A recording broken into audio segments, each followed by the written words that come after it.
Alô? Agora foi, agora foi. Tá me Você. vendo aí? Tô te ouvindo, tô te ouvindo. Pode ligar a Show. câmera. Eu acho que sua câmera desligou. Câmera. Beleza. Gente, esse é o Liguei. Ciola. Se apresenta aí, Ciola, antes de mais nada.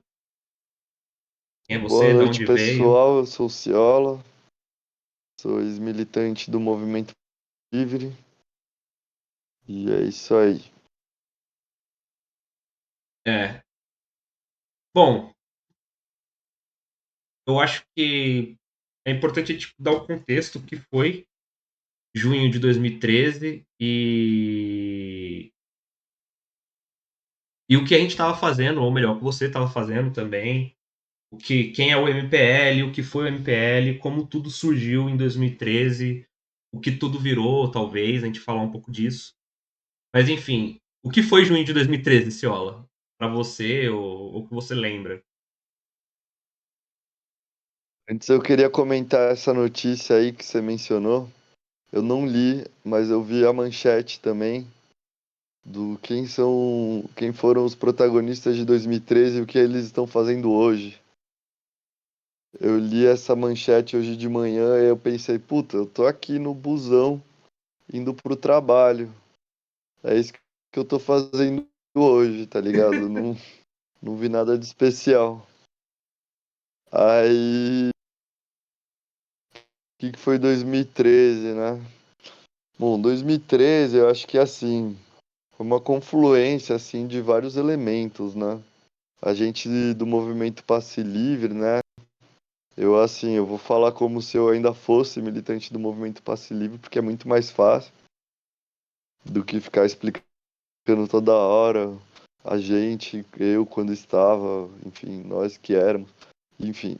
Eu vou falar que, como se eu fosse do movimento Passe Livre, mas tenho essa nitidez de que eu não sou mais do movimento Passe Livre. O movimento Passe Livre continua ativo, com pessoas as quais a maioria eu não conheço, mas continua tocando a sua luta e é isso aí. Enfim, a gente do movimento Passe Livre gosta muito de falar de 2013 a partir da nossa luta, né? E é uma luta que foi super relevante, com certeza, né?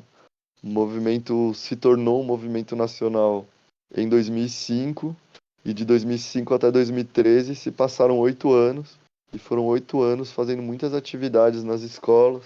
A gente ia nas escolas, acredito até que fomos na escola aí do Matheus, falar sobre o transporte público, falar como ele era caro, falar sobre como os estudantes deveriam ter direito ao transporte para garantir a sua educação, porque circular pela cidade é educação. Os trabalhadores deveriam ter direito ao transporte, ou seja, transporte gratuito, para garantir também a sua saúde, a sua segurança, o seu lazer. E foram 8 anos fazendo isso com muita frequência. E para além disso, toda vez que a tarifa aumentava, e quando a gente começou o movimento em 2005, ela tinha acabado de aumentar para R$ 2, é, a gente fazia protestos e a partir de 2006 eles eram muito massivos, né? O primeiro protesto, que foi em março, eu acho, de 2005, talvez até fevereiro, foi pequeno, mas a partir de 2006 eram protestos grandes, né? Então teve protesto quando a tarifa foi de R$ 2 para 2,30, depois para 2,70, depois todos os aumentos de tarifa tiveram muitos protestos. Nesses protestos a gente foi consolidando ali essa bandeira do direito ao transporte, da tarifa cara como algo que exclui a pessoa da cidade e do direito à cidade, que todo mundo deveria ter direito à cidade. Até chegar a 2013 e essa luta de muitos e muitos anos, de muitos e muitos trabalhos, trabalhos nas escolas, alianças com outros movimentos, com partidos políticos, com entidades, sindicatos, diretórios acadêmicos e etc. tava com tudo muito forte, assim, então a gente foi pra luta. E dessa vez a gente usou algumas estratégias que a gente gosta de achar que foram fundamentais, não só para que 2013 acontecesse, mas que para que tivesse resultados, né, essa luta. E a partir de 2013 a gente conseguiu abaixar o aumento da tarifa e caiu o aumento da tarifa não só em São Paulo, como caiu em mais de 40 cidades no Brasil, assim, ao mesmo tempo, né? Eles foram caindo em cascata do dia 15 de junho até o dia 19, assim, foram caindo os preços das tarifas em muitas cidades. E a gente conseguiu também uma conquista que não era a nossa bandeira principal, mas que é muito relevante e que funciona até hoje na cidade, que é o passe livre estudantil, né? Então, os estudantes de baixa renda que não moram perto da escola, até hoje têm direito ao passe estudantil de ônibus, de metrô. E isso tem um impacto na renda familiar enorme, né? Então, a gente do MPL sempre gosta de contar isso, né? Como aconteceu em 2013, né? Mas com certeza tiveram outros fatores ali. Um exemplo é que a gente teve uma luta midiática muito forte em 2013. Então, a mídia, a partir da quinta-feira, dia 13 de junho, que teve muita polícia reprimindo o protesto, ela começou a dar muita projeção para a luta e ela parou de falar mal e começou a falar bem. E isso foi importante, mas isso só aconteceu em 2013. Antes de 2013, a gente tinha muito pouca repercussão midiática, né? Pelo menos comparando com 2013, assim, muito poucos jornalistas queriam saber, sabe? Muito pouca televisão ia filmar os protestos. E praticamente nunca se falava bem dos protestos, né? E depois de 2013, continuamos fazendo protesto, porque a tarifa continua aumentando, né? Em 2013 a gente reverteu o aumento de 3,20 para R$ 3. E depois de 2013 a tarifa aumentou. Hoje em dia está 4,40 e teve protestos grandes e a mídia nunca mais deu a mesma atenção, né? Então, assim, por que que ela deu atenção pro MPL em 2013, né? Por que que ela não deu antes? Por que que ela não deu depois, né? Então, um exemplo aí do coisas que eu não sei explicar, né? Dizem que tem o final do governo Lula, né? Que tava com certo desgaste ali, né? Enfim, do governo Lula não, né? Do governo do PT, né? Que já era o final do segundo mandato da Dilma, final do primeiro mandato da Dilma, desculpa, que ia ser reeleita em 2014 e ia sofrer impeachment em 2016. Então, será que porque a prefeitura era do PT, que era o Haddad, né, teve diferença, né, no modo como alguns setores da sociedade olharam, né, para os protestos em 2013? Não sei dizer, eu honestamente não sei dizer, mas provavelmente tiveram outros fatores além da luta do MPL, por mais que a gente tenha feito a nossa lição de casa. Fizemos 8 anos de trabalho intensivo antes de chegar em 2013 e depois de 2013 continuamos, mas enfim, é isso. Tiveram outros fatores, mas até hoje é difícil encontrar uma análise realmente boa sobre quais foram, né, esses outros fatores, né? Tem um bagulho que eu acho que é uma das coisas que eu queria saber a sua opinião também. É que, tipo, eu acho engraçado que 2013 vira uma. Em muitas análises de pessoas de esquerda, pessoas intelectuais, viram como se fosse algo espontâneo, sabe? Como se não tivesse uma construção daquilo e do nada explodiu e virou algo inacreditável e que por conta de 2013 o Brasil acabou se tornando neofascista nos anos seguintes. Tem muita gente que joga a culpa nas manifestações de 2013 como se fosse o motivo pelo bolsonarismo ter ficado tão forte. E eu lembro que na época teve uma.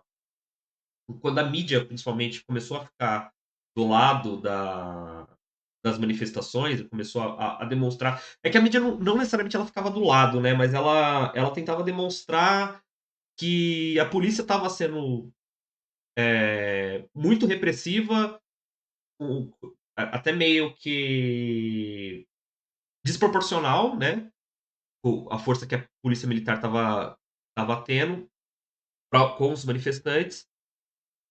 E aí eu lembro que quando começou esse jogo de narrativa, muita gente começou a trazer uma bandeira patriota também para várias manifestações e começou a meio que quase se perder do que estava sendo lutado. Começou a aparecer muitas bandeiras para serem lutadas.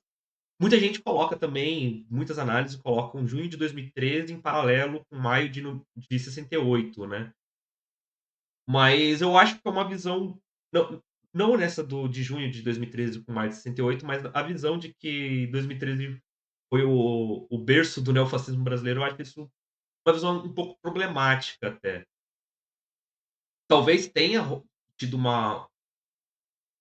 um roubo, né, de bandeira e tal, de protagonismo, mas eu não sei se. Eu não acho que 2013 foi espontâneo, muito pelo contrário, eu acho que ela foi muito bem pensada, como você falou, foi uma construção de 8 anos.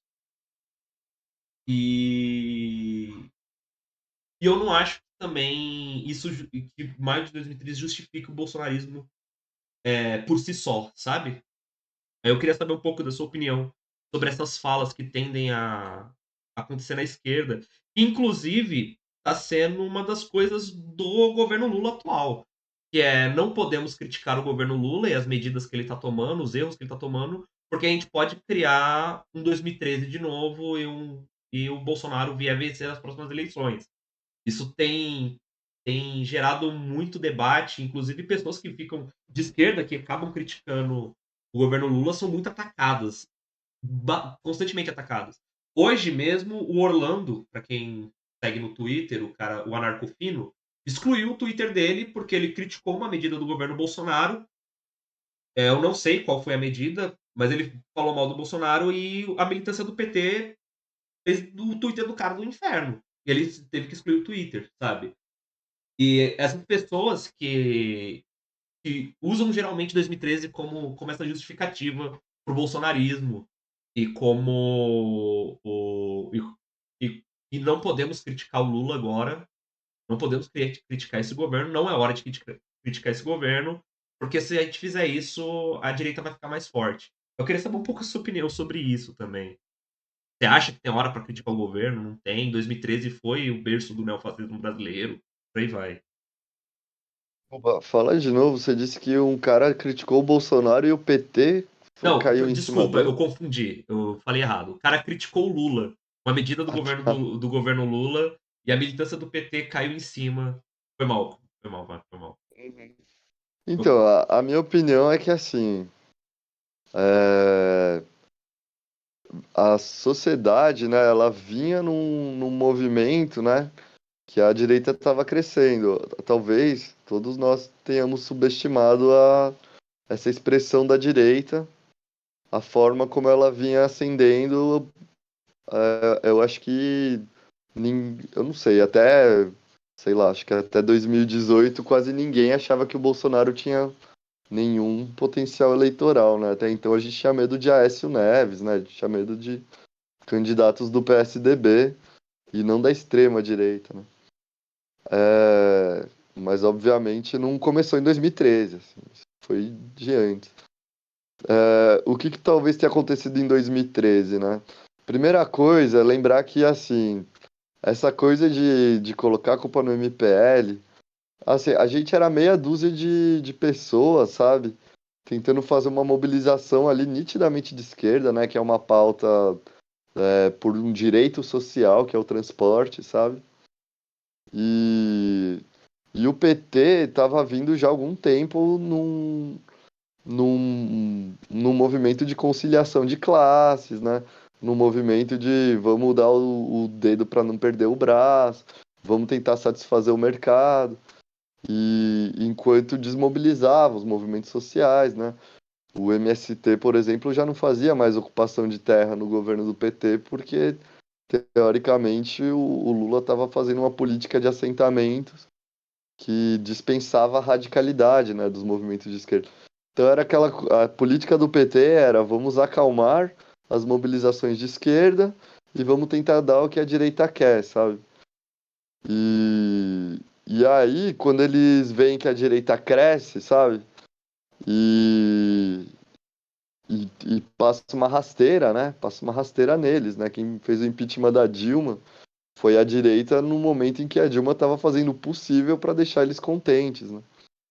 E aí eles procuram a primeira bruxa que existe para poder pôr a culpa e falar: oh meu Deus, de onde veio essa direita? Só podem ter sido aqueles meninos que estavam lutando contra o aumento da passagem. Sendo que a gente só queria que caísse o aumento da tarifa, sabe? 2013, essa era uma da nossa tática, era não desviar em nenhum segundo da pauta, né? A gente, enquanto MPL, não tinha nem negociação. Chamavam a gente para negociar, a gente falava, não tem o que negociar. A gente quer que derrube o preço da tarifa. A gente não estava pedindo tarifa zero nesse instante. Aquela luta de 2013 era só para cair o aumento de 20 centavos. Então não tinha nada, não tinha ambiguidade nenhuma. E aí, como você falou, né? Aí apareceram os caronas da luta, apareceu aquela massa de pessoas com a bandeira do Brasil, que são os caronas, né? O que que é aquilo, né? Aquilo foi uma movimentação da direita que, nesse momento aí que viram que teve projeção, que o MPL não estava abaixando a cabeça nem para a polícia, né? Que o MPL, enfim, estava lutando ali contra o governo do Haddad, mas também contra o governo do Alckmin, né? Que era do PSDB. Eles falaram, poxa, vamos entrar nessa. E aí a gente começa a pedir que corrupção vire crime hediondo, vamos começar a desviar a pau. Então, assim, foram movimentos, vários movimentos diferentes de direita que começaram a pegar carona na luta, porque viram a projeção. O que eu acho que aconteceu, né? Em 2013, a direita, que até então, há muito tempo, né, não estava indo muito para a rua, viu que podia usar a rua como uma coisa para incrementar as manobras é, da política institucional, né? Da política entre as portas ali do Palácio do Planalto, do Senado, da Assembleia Legislativa, da Câmara. Enfim, foi basicamente isso que eu acho que aconteceu. A direita começou a ir para a rua e viram que isso ajudava um pouco na tática que eles já tinham bastante consolidada, né? Sempre tiveram no Brasil. É por isso que nunca conseguimos legalização da maconha, nunca conseguimos descriminalização do aborto, né? Porque a direita ela sempre mandou, né? Nesse país, né? E aí nesse momento o que ela fez foi começar a usar a rua, né? E aí começaram todo domingo, né? Por um tempo, né? A direita tomava a Avenida Paulista aqui em São Paulo e outras grandes avenidas e praças nos outros estados do Brasil. Tirava foto com polícia, né, sorrindo, camisa da seleção, porque em 2013 a gente, o MPL, usando a rua, né, conseguiu sucesso, né, na mobilização, né. A maior manifestação que já teve nesse país, assim, na história recente, mas talvez em toda a história, até porque a população está muito grande, deve ter sido na segunda-feira, no dia 17 de junho de 2013, porque foi todo mundo para a rua, né? E foi um chamado do Movimento Passe Livre contra o aumento da tarifa, mas foi nesse momento que estava vindo, tipo, toda a esquerda foi para a rua e toda a direita foi para a rua também na tentativa aí de sequestrar os protestos. Agora, sobre o MPL ser o culpado pela ascensão do Bolsonaro, isso daí para mim é caça às bruxas, sabe? É não só caça às bruxas, como essa desresponsabilização dos movimentos que estavam fazendo já o que a direita queria, né? Estão fazendo hoje em dia também o que a direita quer e tá perigoso, né? E eu não tô dizendo que é um assunto fácil, eu não tô dizendo que, então vamos lutar pro Lula não fazer absolutamente nada do que a direita quer nunca, e aí vai dar certo, a gente vai matar o fascismo. Também não é assim, o Lula vai ter que dar alguns dedos para não perder o braço. E a gente vai ter que lutar contra o fascismo na rua também. A gente vai ter que lutar contra o fascismo em todas as frentes. O que a gente não precisa é fazer uma luta fratricida, né? E ficar olhando pros companheiros aí de esquerda, mesmo que seja de uma corrente diferente da nossa, mesmo que, assim, tem a esquerda libertária, a esquerda institucional, tem anarquista, tem comunista, tem social-democrata, mas se a gente quiser derrubar o fascismo, a gente vai ter que aprender a compor com esse pessoal.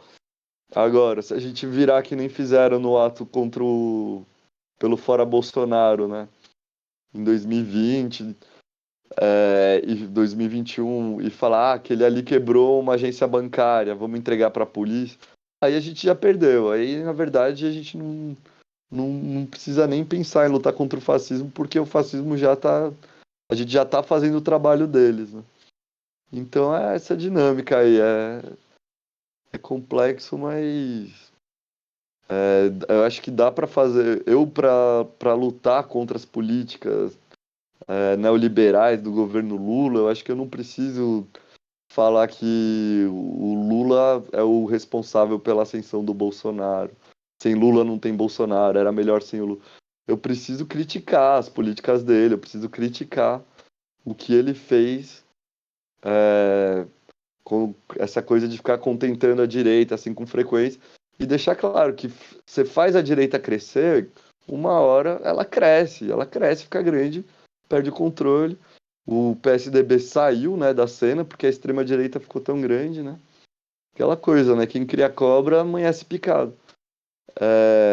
Mas o PT tinha a máquina na mão, ele tinha, assim, militantes históricos em vários setores aí do governo, né? Do Estado. Muitos recursos, né, para lidar com essa direita da melhor forma possível. E aí ele olha para meia dúzia de pessoas que nunca receberam um centavo para estar lá na rua fazendo protesto contra o aumento da passagem e falar: vocês criaram o governo Bolsonaro. Isso aí é falta de responsabilidade, é caça às bruxas. E é isso, a gente tentando se eximir da própria responsabilidade e, como eu disse, fazendo uma luta fratricida, quando a gente precisa, né, unir esforços aí para lutar contra esse fascismo, contra a direita e fortalecer aí o pensamento progressista, né, o pensamento antirracista, antimachista, pensamento aí por mais direitos sociais, pelo SUS e por aí vai, né? O Leão comentou aqui: governar com a direita é deixar a direita governar, como já disse um compa jornalista. É, eu vou entrar nesse debate um pouco mais para frente sobre a notícia que eu estava comentando anteriormente sobre o marco temporal dos indígenas, que eu acho que dá para complementar de uma certa ideia do que eu quero trazer nessa conversa. Mas, continuando sobre junho de 2013, eu achei engraçado, e eu achei engraçado que você comentou isso também, na matéria, agora indo para a matéria, é que você falou onde estão os protagonistas de junho de 2013, e você falou que estava no busão indo para o trabalho quando viu essa mensagem, essa chamada. E aí eu fico pensando, porra, tem protagonista em junho de 2013? O protagonista não é o próprio MPL, não tem não tem rostos. Eu não acho que o MPL tem rostos, assim. É, a matéria traz umas pessoas que participaram. Você devem ter sido militantes, eram militantes do MPL, você deve ter conhecido elas e tal. Mas, mas me pega assim se, se realmente tinham rostos, né?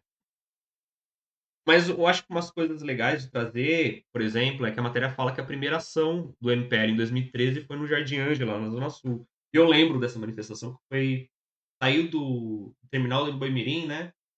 E foi, eu não lembro até onde foi, mas seguiu o Boimirim, ali, boa parte da Boimirim. E, e eu lembro que depois dessa manifestação, acho que demorou o quê? Umas duas manifestações além, para a coisa explodir de verdade, né? Começar uma repressão mais forte e a mídia começar a acompanhar de fato. E aí eu, ó, tipo, queria saber como é que foi esse processo e, e se o MPL tinha um rosto ou não, né? E, e as pessoas que estão. O MPL hoje, ele não é composto mais pelas mesmas pessoas que eram em 2013. Você tem alguém de 2013 ainda no MPL? Se você sabe ou não, enfim. A matéria deixa claro que, basicamente, pelo que eu li, ninguém que foi entrevistado na matéria tá no MPL hoje em dia. Eu acredito que não tem mais ninguém mesmo. De todo mundo que estava em 2013, é todo mundo ex-militante. A gente ainda milita, assim, por transporte até, né, da nossa maneira, cada um ao seu modo, esporadicamente, né. Eu continuo tocando, né, nos protestos contra o aumento da passagem, né. Às vezes o pessoal pede para eu dar uma oficina, uma coisa assim, eu tô ali, fico à disposição, né. Mas realmente não. Essa pergunta sobre se a gente tem rosto, a gente não tem mesmo. Mas é legal pensar na coisa dos protagonistas, porque, primeira coisa, né? Os protestos de 2013 contra o aumento da passagem não começaram em junho, eles começaram em janeiro, quando aumentou na Grande São Paulo, né? Nas cidades do ABC, Mauá, enfim, Taboão da Serra, né?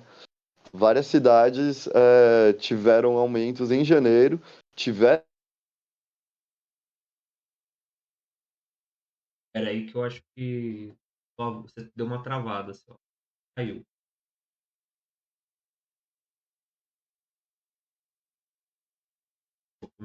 Travou, né?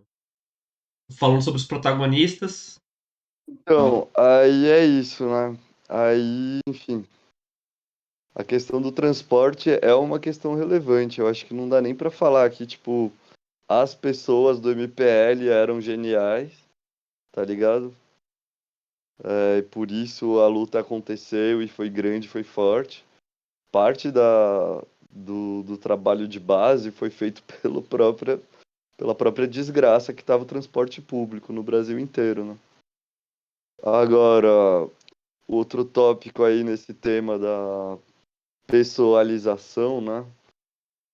Personificação em algumas poucas pessoas do movimento. A gente tinha uma tática, né? E, e a nossa, enfim, a gente tinha várias táticas e a nossa estratégia era sempre decidida em reunião.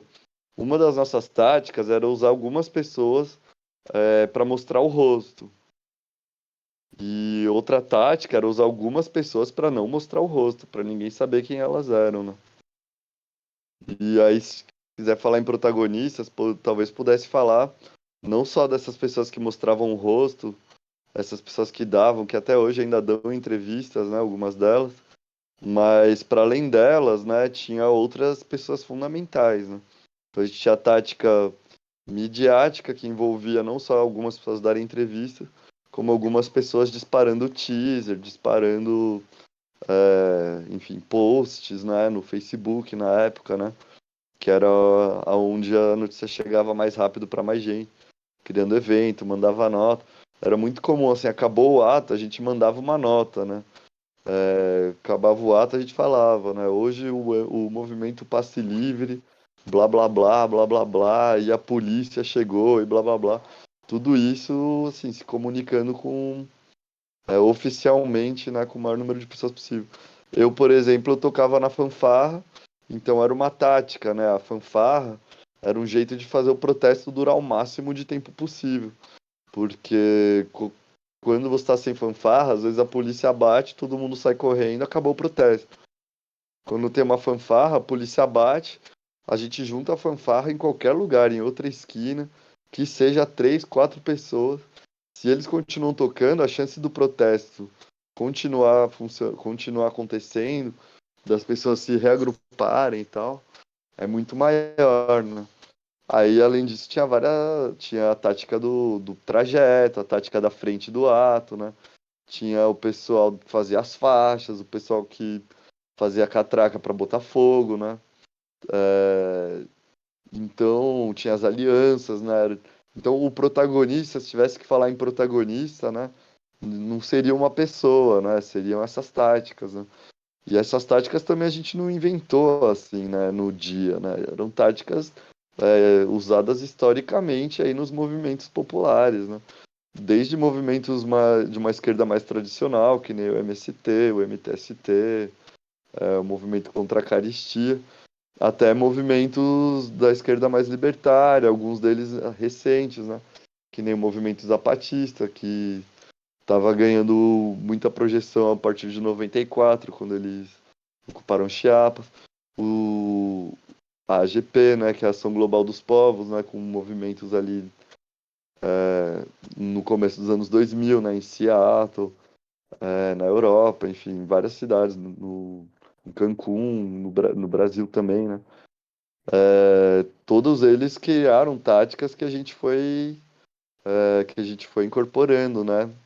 Então, se tivesse que falar em um protagonista, o protagonista são essas várias táticas e, e é isso. Na reunião a gente ia tentando organizar elas, a melhor maneira de encadear elas para atingir ali nosso objetivo, que era barrar o aumento da tarifa, enfim. E sobre 10 anos depois, é uma análise difícil, mas quais são os frutos e a herança que junho de 2013 trouxe, assim, para os movimentos sociais brasileiros e tal? Não, na verdade, eu vou deixar você pensar um pouco mais nessa pergunta e eu vou fazer outra antes. Tem uma coisa em 2013 que não é, até onde eu lembro, não era comum e se tornou cada vez mais comum depois de 2013. E aí você já pode emendar, né, nessa pergunta, que é o fato da polícia e do Estado decidirem aonde vai ser a manifestação e o trajeto que as manifestações vão ter. Manifestação controlada, né? Se torna algo controlado pelo Estado de, pode fazer aí porque não vai fazer barulho.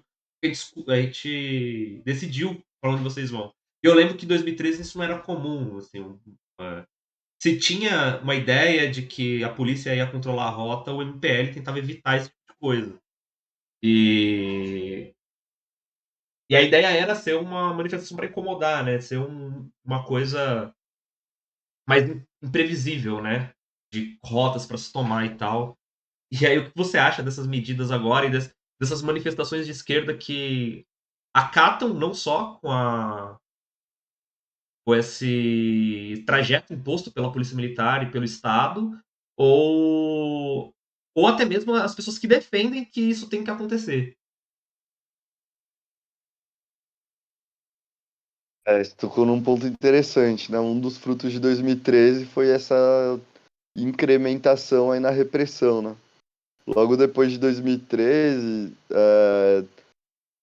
enfim, tinha por um lado, né, muita gente condenando a violência policial, né? E então a polícia foi obrigada a se organizar de um jeito que ela parecesse que não era tão violenta assim. Então eles tomaram algumas medidas e de fato, uma coisa que aconteceu em 2013 é que a gente deu um baita susto no poder a ponto deles precisarem reformular algumas coisas da polícia, né? Então, logo de cara, eles fizeram a tropa do braço, né? Que era um monte de policial que sabia lutar jiu-jitsu, que ao invés de bater e dar tiro nos manifestantes, dava mata-leão e torcia o braço, enfim. Ao invés de bater com armas, eu tô dizendo, né? Eles batiam também. Mas eles não usavam cacetetes, né? Eles usavam o braço. Para parecer menos violento por um lado e para reprimir mais por outro, né? Porque eles realmente estavam com medo. Os trajes de segurança da polícia mudaram muito, né? Hoje a gente chama eles de Robocop, porque antes eles iam com uma camisa, uma calça, no máximo coletinho à prova de bala e alguns com capacetezinhos.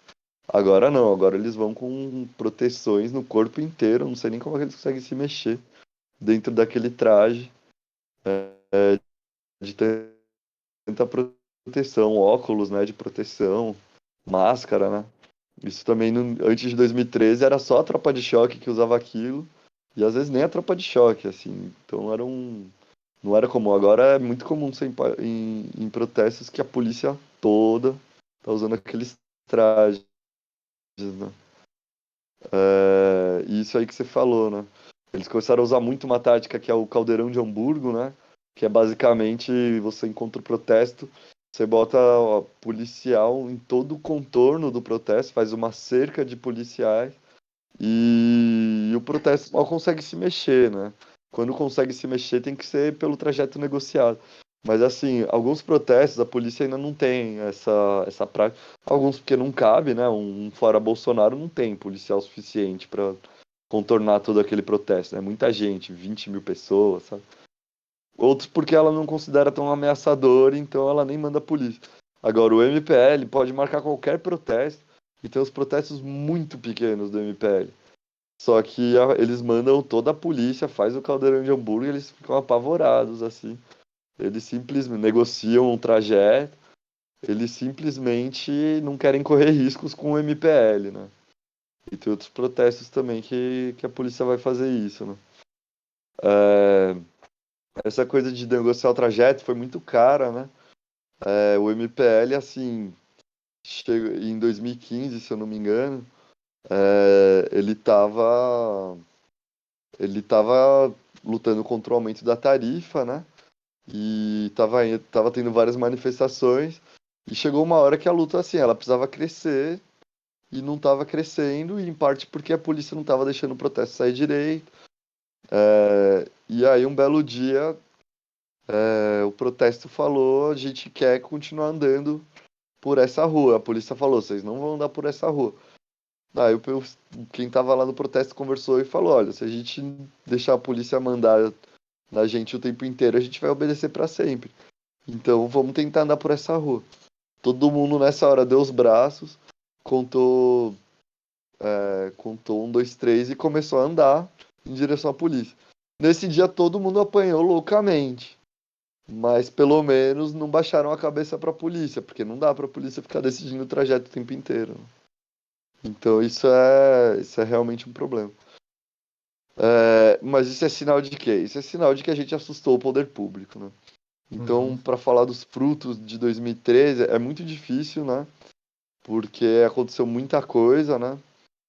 Tivemos aí a direita crescendo, tivemos a esquerda cuspindo, né? Nas mobilizações autônomas, né? Porque não eram organizações do sindicato, do presidente do sindicato, não eram organizações do presidente Só, do partido.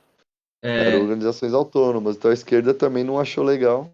só Fala. queria comentar um negócio que eu lembro que teve uma época, eu acho que em 2016, que militantes da CUT, num protesto em São Paulo, atacaram alguns manifestantes anarquistas e autônomos.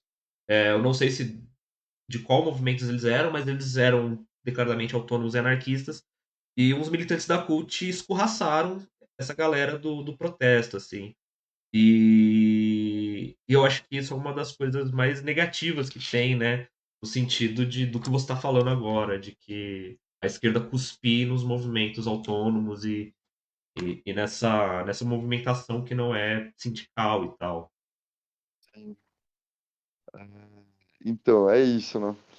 É muito difícil falar o que vai sobrar de herança para as pessoas que não forem procurar informação com quem estava lá, né, em 2013, né? Porque tem essa quebra aí da tradição. Então, a esquerda não, a esquerda institucional, né, a maior parte da esquerda, não tem um orgulho, né, de 2013, não enxerga, né, como aquilo pode ter sido importante para a luta popular no Brasil, né?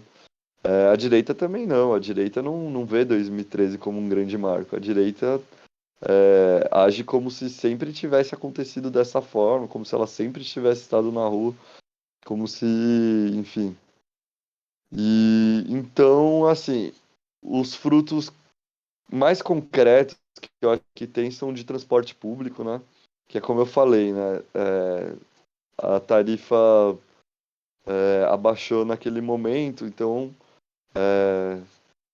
e conseguimos o passe livre estudantil, né? Aí o que aconteceu? Em 2016, que 2020 o Covas aumentou a tarifa para os idosos. Ele acabou com o passe livre para os idosos de 60 a 65 anos.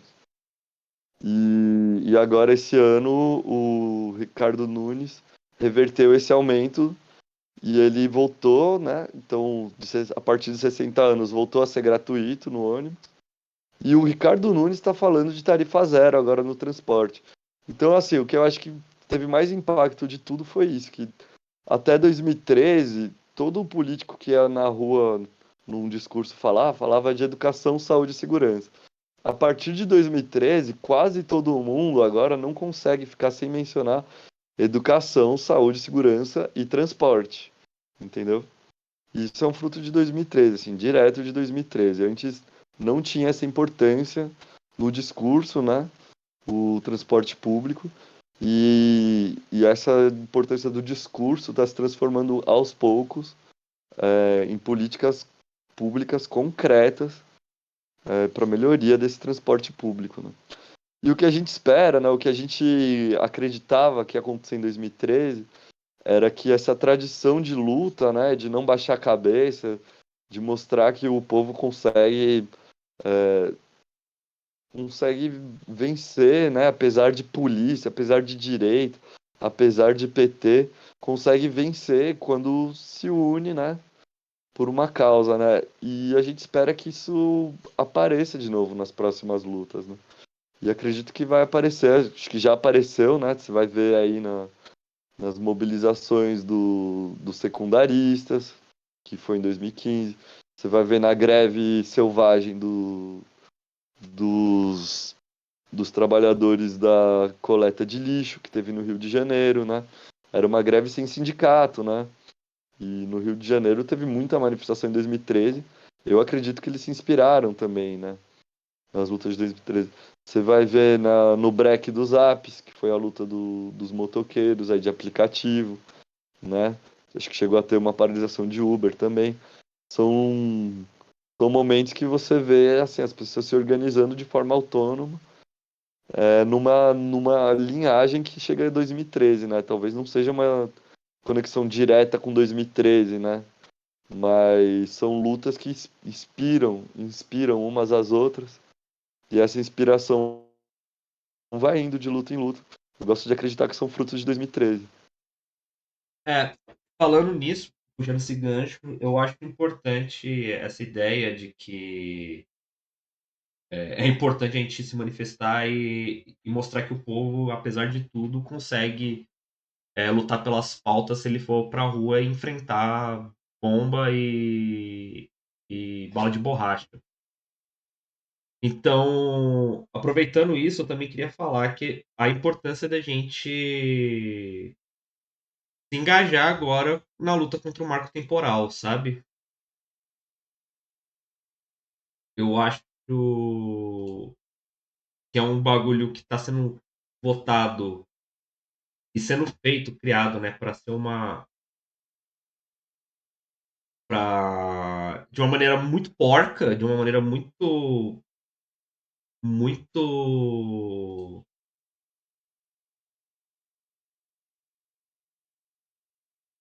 Vamos tentar fazer isso logo para ninguém se importar, né?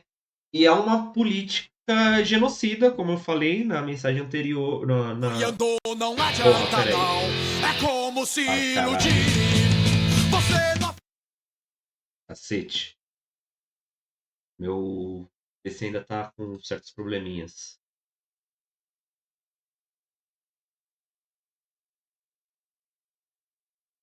Deixa eu fechar isso.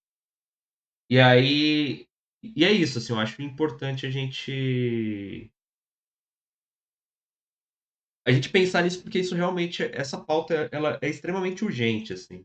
Pelo menos na minha cabeça agora, essa é a pauta mais urgente que a gente tem, sabe? A gente tá falando de genocídio de pessoas. Uma medida que pode promover um genocídio que já acontece em terras brasileiras.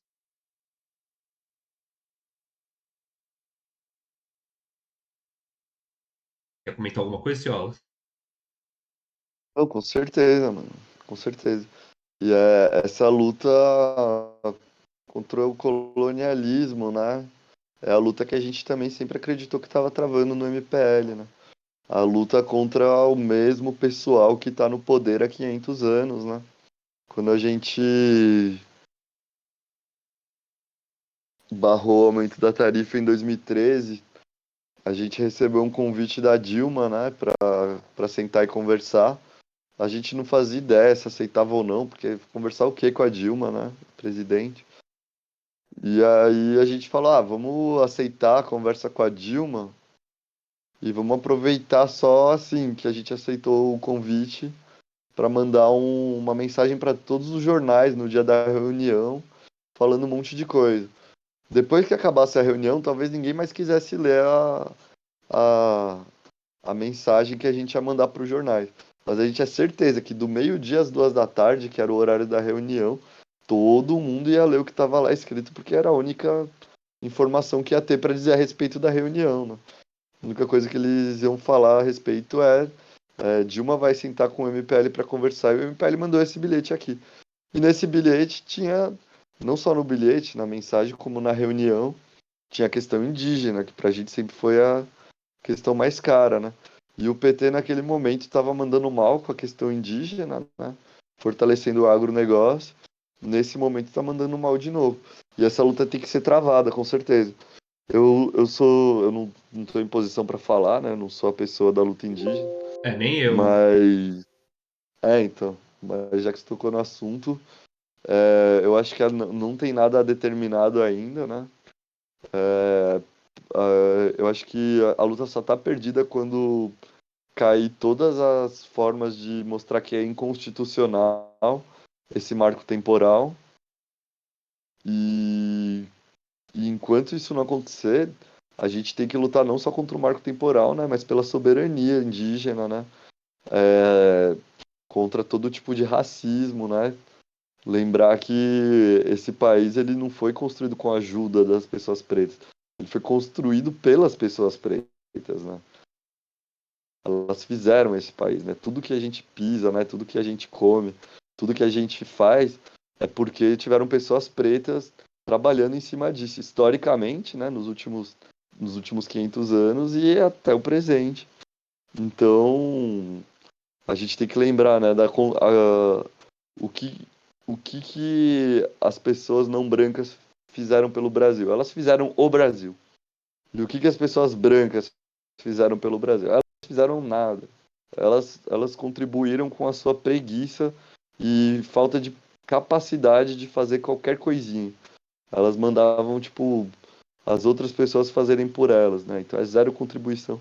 E é dessas pessoas que a gente tem que tirar o poder, entendeu? É dessas pessoas que se recusam a fazer algo pela população que a gente tem que tirar o poder, porque por enquanto elas ainda estão com poder. E, enfim, a luta do MPL sempre foi sobre isso, acho que 2013 sempre foi sobre isso. E a luta, agora que eu saí do MPL, né, a luta vai ter que continuar por todos esses outros meios, né? E é isso. E aí o que eu gosto de achar que foi fruto de 2013 é que essa mensagem, que se a gente organizar, dá para fazer uma luta. O movimento Passe Livre começou com meia dúzia de pessoas, assim. Em 2004 era meia dúzia de pessoas no Comitê de Luta pelo Passe Livre e 2005 meia dúzia de pessoas no recém-formado Movimento Passe Livre.